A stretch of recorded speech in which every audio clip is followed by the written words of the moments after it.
Boo-doo-doo-doo-doo-doo-doo. What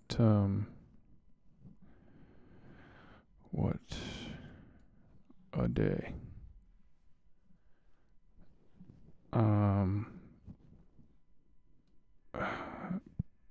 As you can see, I'm pretty tired. I haven't left the screens in quite a while, but the day in the life of a trader.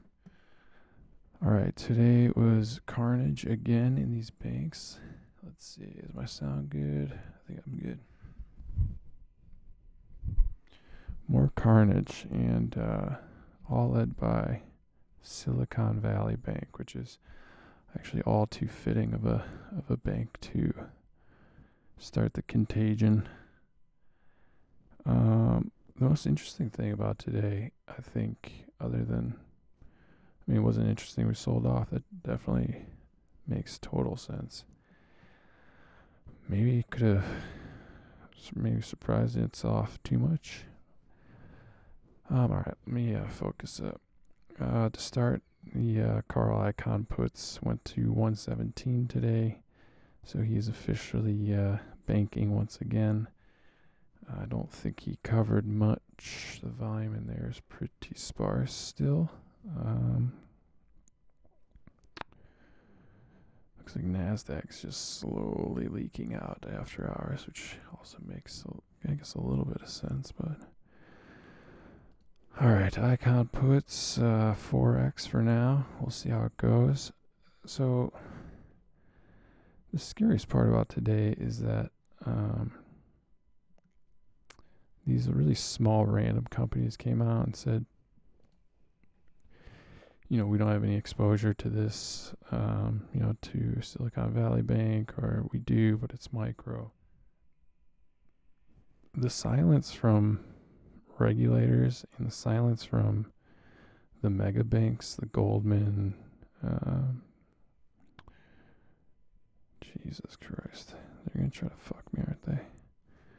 The Goldmans, the JP Morgans, Morgan Stanley, the regulators, the Fed, nobody of the big boys came out and said, hey, we're good.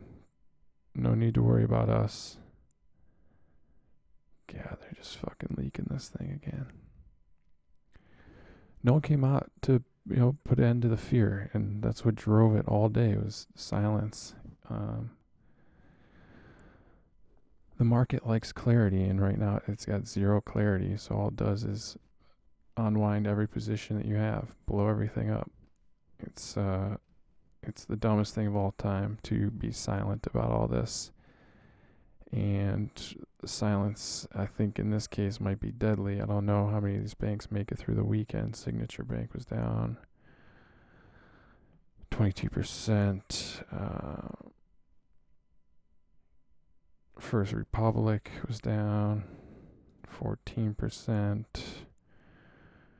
Western Alliance Bancorp down 22%. So, for fuck's sake. Just that endless amount of contracts on the ask. Unbelievable. So all these big banks, the banks that can't fail, if they fail, we're all fucked. None of them came out and said much of anything, which is slightly terrifying. The Federal Reserve, Yellen came out, or Treasury came out and said, yeah, we had a big meeting with everybody, and we're confident in our regulators. You know who else said that? Hank Paulson in 2007, when Bear Stearns and Lehman were blowing up. We're confident in our regulators.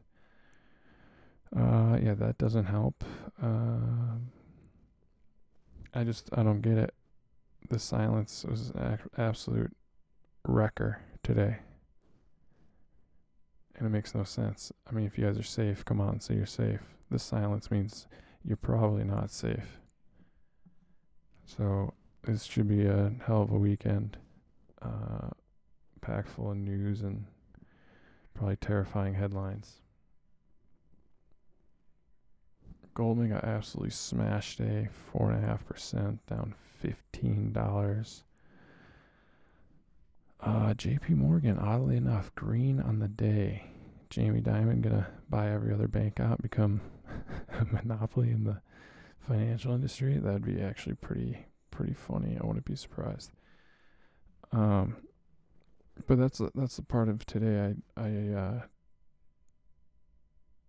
just can't wrap my head around. It doesn't make any sense. Why be silent if you're okay? If you're not okay, then you stay silent and you don't have time to send a press release because you're scrambling. Bank came out right at the, and this one's kind of terrifying.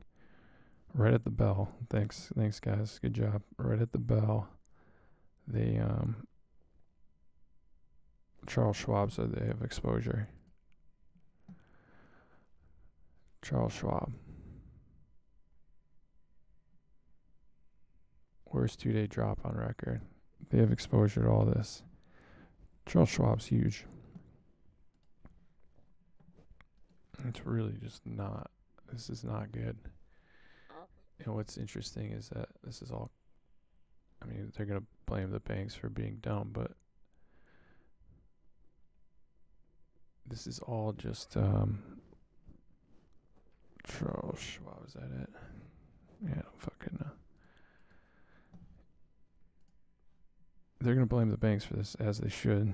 The banks, I mean, so you get a bank deposit. If I'm a bank and I get a deposit, I'm not just going to send cash. I'm just not going to put it under a mattress. I have to buy something, usually buy treasuries with it.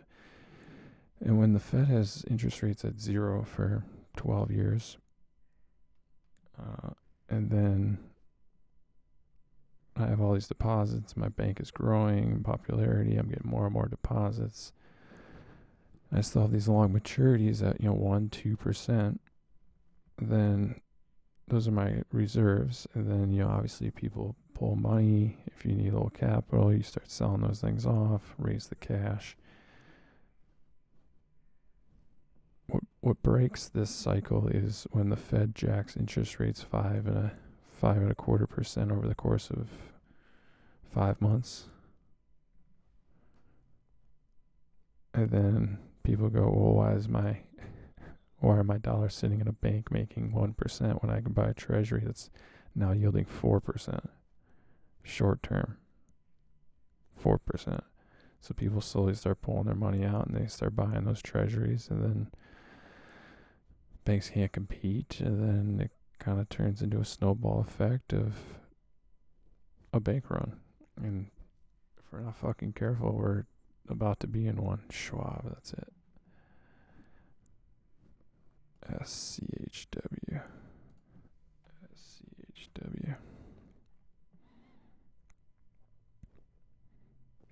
Charles Schwab is $109 billion.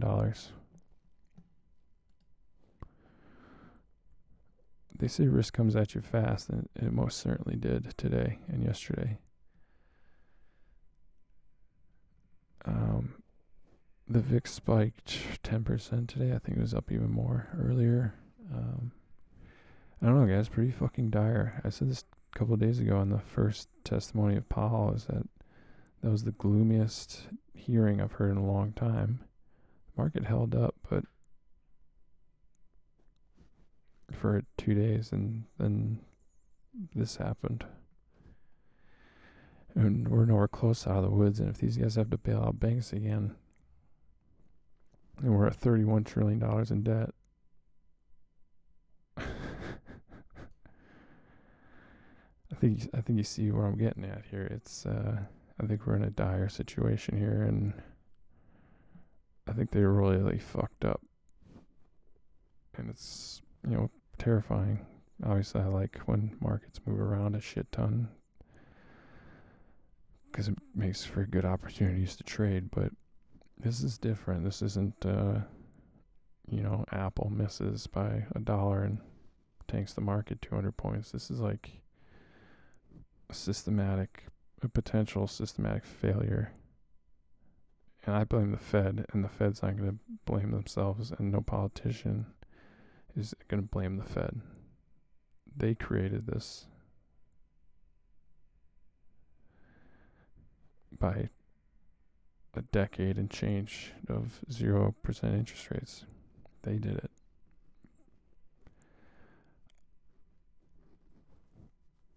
I think this is our credit crisis for the cycle, and it's coming at maybe the worst time in the history of America, where we have to refinance the debt at 5x the interest, and it's a lot of fucking debt. And if we have to start bailing out some people, the debt's just going to go way up. 35 trillion.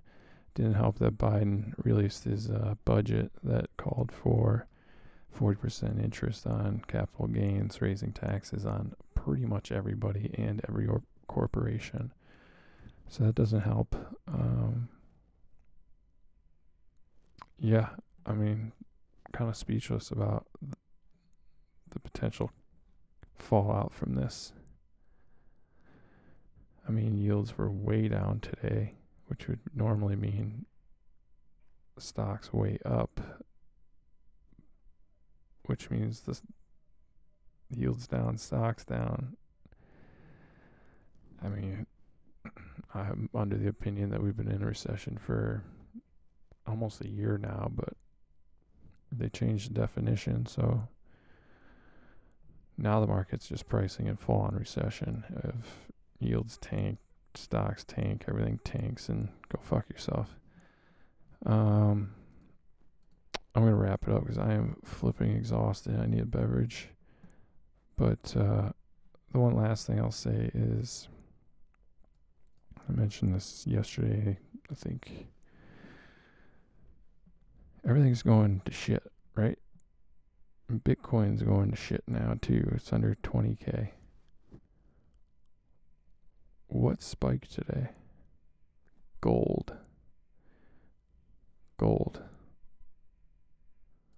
And I keep seeing people on Twitter saying the volatility of Bitcoin is one of the smallest in the market.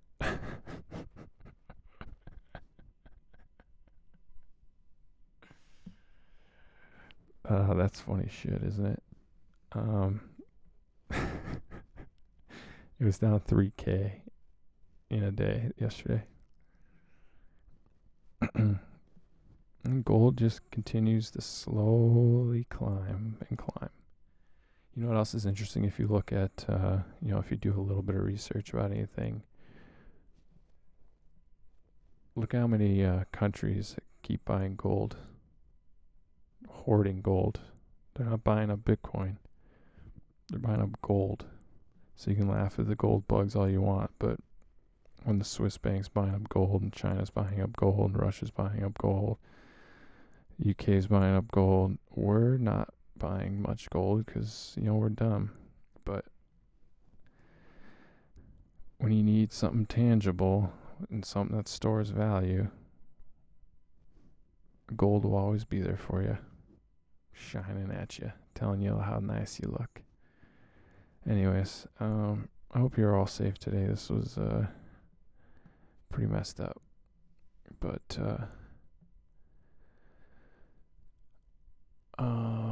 there's also a Fed meeting on Monday. I don't know if that was emergency Fed meeting, but keep an eye out for that.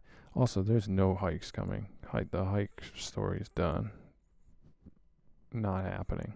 But it's not done because they're winning the fight against inflation. It's done because they just, I think, got a wake-up call, smelling salts, that they're potentially going to break the system.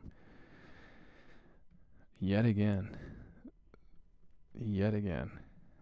It's insane. It's absolutely insane. The Fed does it again. Is the Fed, I don't know if you guys follow Michael Berry online. I'm kind of rambling, so I'll wrap up. But Michael Berry online, I think his name's like Cassandra BC or something. And he always like chirps something, and then he'll delete his Twitter account, and then he'll pop back up and say something else. I think he's one of the best follows.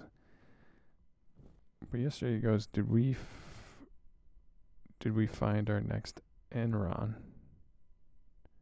And everybody's typing it, Silvergate, Silicon Valley Bank, all these other banks.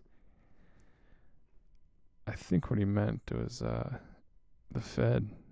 The Fed is Enron. Giant Ponzi, cooking books and doing dumb shit and laughing and trying to be the smartest people in the room when they're really the dumbest people in the room.